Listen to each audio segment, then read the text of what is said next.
എല്ലാവർക്കും നമസ്കാരം. PSC ഹെൽപ്പറിൻ്റെ പുതിയൊരു വീഡിയോയിലേക്ക് സ്വാഗതം. നിരവധി പേരുടെ അഭ്യർത്ഥന മാനിച്ച് നമ്മൾ ഇന്ന് ചെയ്യുന്നത് പത്തനംതിട്ട ജില്ലയിലെ റൊട്ടേഷൻ ചാർട്ടാണ്. ശ്രദ്ധിക്കുക, തുടക്കം മുതൽ അവസാനം വരെ കാണുക. തുടക്കത്തിൽ നമ്മൾ മറ്റ് ജില്ലകളെ അപേക്ഷിച്ച് പത്തനംതിട്ട ജില്ലയിൽ പുതിയ ലിസ്റ്റിൽ നിന്നും അഡ്വൈസ് പോയിട്ടുണ്ട്. അപ്പോൾ അതുമായി ബന്ധപ്പെട്ട് എന്തൊക്കെയാണ് കാര്യങ്ങൾ എന്നും കൂടി നമ്മൾ ഇതിൽ ഉൾപ്പെടുത്തിയിട്ടുണ്ട്. അപ്പോൾ പത്തനംതിട്ട ജില്ലയിലെ ആദ്യത്തെ അഡ്വൈസ് ആണ് ഈ കാണുന്നത്. ഈ അഡ്വൈസ് 19/6/2025 പോയിട്ടുള്ളത്. പുതിയ ലിസ്റ്റിൽ നിന്നുമാണ് ആദ്യത്തെ അഡ്വൈസ് പോയിട്ടുള്ളത്. അപ്പോൾ ഇതിൽ ശ്രദ്ധിക്കേണ്ട ഒരു കാര്യം, മൊത്തത്തിൽ 12 അഡ്വൈസ് ആണ് ഉള്ളത്. അതായത് 12 ഓപ്പണിംഗ് ആണ് ഉള്ളത്.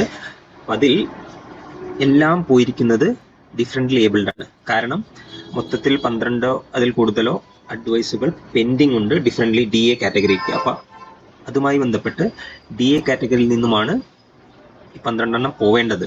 പക്ഷേ ഈ ലിസ്റ്റിൽ മെയിൻ ലിസ്റ്റിൽ ഒരാൾ പോലും DA ഇല്ല എന്നാണ് തോന്നുന്നത്.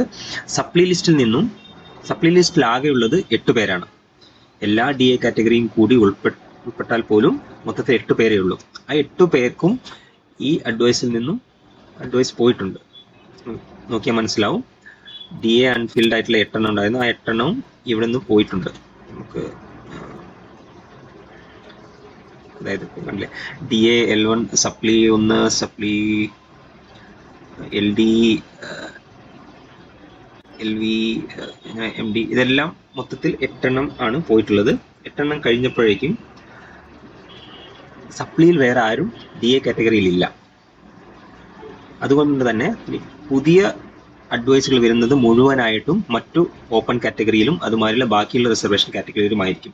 അപ്പോൾ നമ്മൾ ഉണ്ടാക്കാൻ പോകുന്ന റാങ്ക് ലിസ്റ്റ് റൊട്ടേഷൻ ചാർട്ടിൽ DA കാറ്റഗറി ഉൾപ്പെടുത്തേണ്ടതായിട്ടില്ല. കാരണം എല്ലാ DAയും സപ്ലിയിൽ നിന്നുള്ള എല്ലാ DAയും ഈ ഒരു അഡ്വൈസിൽ കൂടെ തന്നെ പോയിട്ടുണ്ട്. അപ്പോൾ പുതിയ നമ്മൾ ഉണ്ടാക്കുന്ന റൊട്ടേഷൻ ചാർട്ടിൽ നിങ്ങൾക്ക് ഒരു DA പോലും കാണാൻ സാധിക്കില്ല. ഇനി 4 DA പെൻഡിങ് ഉണ്ട്. ഇത് പക്ഷേ അടുത്ത റാങ്ക് ലിസ്റ്റിൽ നിന്നും 3 വർഷം കഴിഞ്ഞു വരുന്ന റാങ്ക് ലിസ്റ്റിൽ നിന്നും മാത്രമേ ഉൾപ്പെടുത്താൻ സാധിക്കുകയുള്ളൂ. കാരണം MD എന്ന് പറഞ്ഞാൽ മൾട്ടിപ്പിൾ ഡിസേബിലിറ്റി, അങ്ങനെയുള്ള ഒരാൾ പോലും ഈ ലിസ്റ്റിൽ ഇല്ല. ഇനി നമുക്ക് നമ്മുടെ റൊട്ടേഷൻ ചാർട്ടിലേക്ക് വരാം. അതുപോലെ തന്നെ ഈ റൊട്ടേഷൻ ചാർട്ടിൻ്റെ അവസാനമായിട്ട് നമുക്ക് കാണാൻ സാധിക്കുന്നത് ഇവിടെ കൃത്യമായി പറഞ്ഞിട്ടുണ്ട്.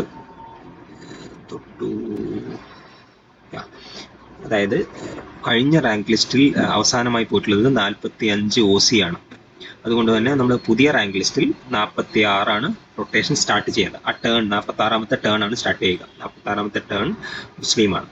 അവിടെ മുതലാണ് നമ്മുടെ റൊട്ടേഷൻ ചാർട്ട് സ്റ്റാർട്ട് ചെയ്യുക. കഴിഞ്ഞ റാങ്ക് ലിസ്റ്റിൽ നിന്നും പോയ അവസാനത്തെ അഡ്വൈസ് മെമ്മോ ആണിത്.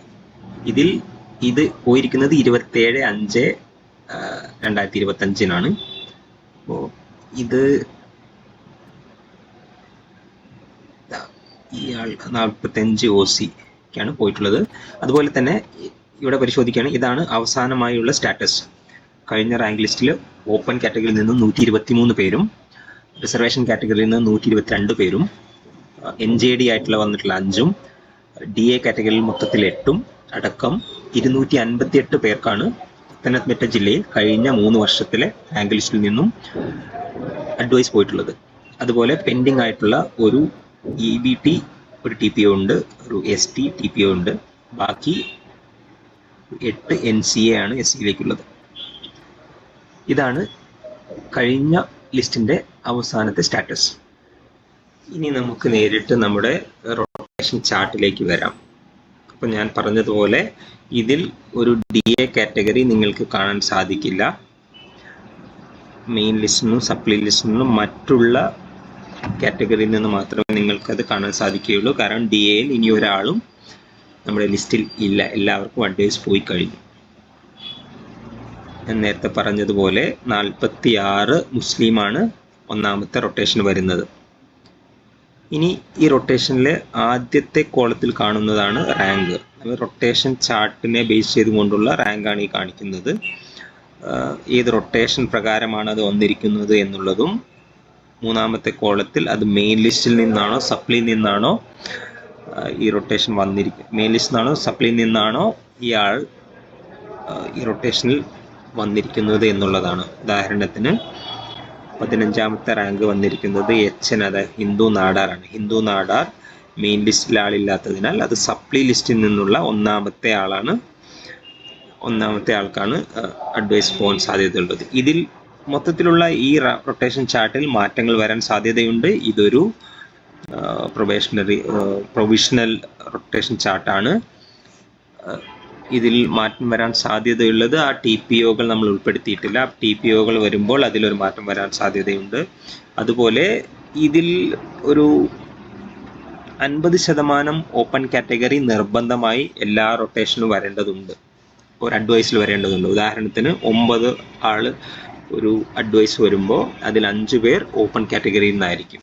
അതിൽ കൂടുതൽ റിസർവേഷൻ വന്നാൽ അത് TPO ആക്കി അടുത്ത റൊട്ടേഷനിലേക്ക് പോകും, അടുത്ത അഡ്വൈസ് ലിസ്റ്റിലേക്ക് പോകും. അപ്പം അങ്ങനെ ചെറിയ ചെറിയ മാറ്റങ്ങൾ ഈ റൊട്ടേഷനിൽ വരും. നമ്മളിത് തയ്യാറാക്കിയിരിക്കുന്നത് മെയിൻ ലിസ്റ്റിലുള്ള എല്ലാവർക്കും അഡ്വൈസ് പോവുകയാണെങ്കിൽ ഓരോ കാറ്റഗറിയിൽ നിന്നും ആർക്കൊക്കെ എങ്ങനെയൊക്കെ വരും എന്നുള്ളതാണ്. ഇതൊരു കംപ്ലീറ്റ്, അതായത് മെയിൻ ലിസ്റ്റിലുള്ള എല്ലാവർക്കും അഡ്വൈസ് പോയി കഴിഞ്ഞാൽ അവിടെ ആ ലിസ്റ്റിൻ്റെ കാലാവധി അവസാനിക്കുക, ആ ലിസ്റ്റ് എക്സ്പയർ ആയി പോകും. അപ്പോൾ മെയിൻ ലിസ്റ്റിലെ അവസാനത്തെ ആൾ വരെ നമ്മൾ കൊടുക്കുന്നുണ്ട്. അത് എത്രത്തോളം ഓപ്പണിംഗ് വരും എന്നുള്ളത് നമുക്കറിയില്ല, അത് നമുക്ക് പ്രഡിക്റ്റ് ചെയ്യാൻ സാധിക്കില്ല. അതിനെപ്പറ്റി ഒരു അനാലിസിസ് വീഡിയോ നമ്മൾ ഇതിന് പുറമെ ചെയ്യുന്നുണ്ട്. ഏതായാലും നമുക്ക് റൊട്ടേഷൻ ചാർട്ടിലേക്ക് വരാം. പറഞ്ഞതുപോലെ മെയിൻ സപ്ലി ആണ് ഈ കാണിച്ചിരിക്കുന്നത്. സപ്ലി ഗ്രീൻ കളറിൽ കാണിച്ചിട്ടുണ്ട്. ഇത് റാങ്ക് ലിസ്റ്റിനെ ബേസ് ചെയ്തുകൊണ്ടുള്ള റാങ്കാണ്, നിങ്ങളെ റാങ്ക് ലിസ്റ്റിലെ റാങ്കാണ്. പിന്നെ അത് കാസ്റ്റ്, അതേമാതിരി ഡേറ്റ് ഓഫ് ബർത്ത്, പേര്, സീരിയൽ നമ്പർ, ഇങ്ങനെയാണ് കാണിച്ചിരിക്കുന്നത്.